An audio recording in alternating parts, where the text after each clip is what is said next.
Our topic for today is AC generator. Before we begin, let's first understand what AC actually is. So, AC stands for alternating current. Now, there are two types of electric current, AC and DC, that is alternating current and direct current. Both describe both AC and DC describe how electric charge flows in a circuit. So now let's see what AC and DC actually are.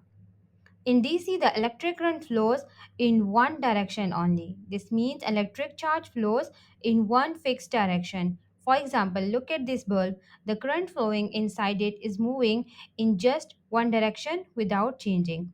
While in AC, in alternating current, the electric current keeps changing direction. Just like the bulb you see here, it goes forward, then backward, again and again. So AC has two main characteristics.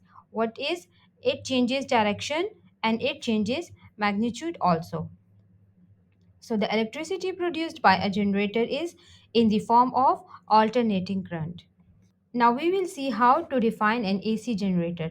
So AC generator is a device that converts mechanical energy into electrical energy. So when we rotate the coil inside the generator, we are using mechanical energy. Now the generator then changes this energy into electrical energy. Okay, now let's talk about how a generator works. A generator works on the principle of electromagnetic induction, which we also call EMI for short. Electromagnetic induction is a physics phenomena. It tells us that between if a closed coil is placed in a magnetic field that is constantly changing, an electric current will be produced in that coil. This is electromagnetic induction. Okay, let me explain it even better. For example, placing a north pole and a south pole magnet facing each other, the invisible magnetic field lines move from north to the south. Now let's place a coil between these magnets. The magnetic field lines pass through the coil. But here is the cool part. What if we rotate the coil? The number of magnetic field lines passing through it starts to change. At some angles, more lines pass through the coil. At other angles, less magnetic field lines pass through the coil. So, this constant change in the number of magnetic lines, also called magnetic flux, and this creates current inside the coil. So, we call this induced current because it's generated without any direct current.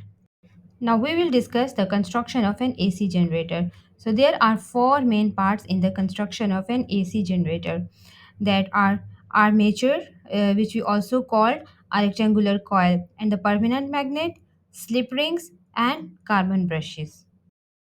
An AC generator has a rectangular coil named ABCD, which is placed between the two poles of a permanent magnet. This coil is called the armature and it rotates in the magnetic field. The ends of the coil are connected to two slip rings. These slip rings rotate with the coil. Two carbon brushes are gently pressed against the slip rings.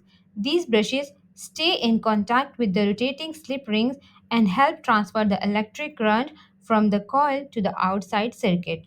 The outer ends of the brushes are connected to a galvanometer or any external device to show the flow of current. So this is the construction of AC generator. So students, that's it for today's lecture. I hope the concept of AC generator is clear now. Thanks for watching. Goodbye students.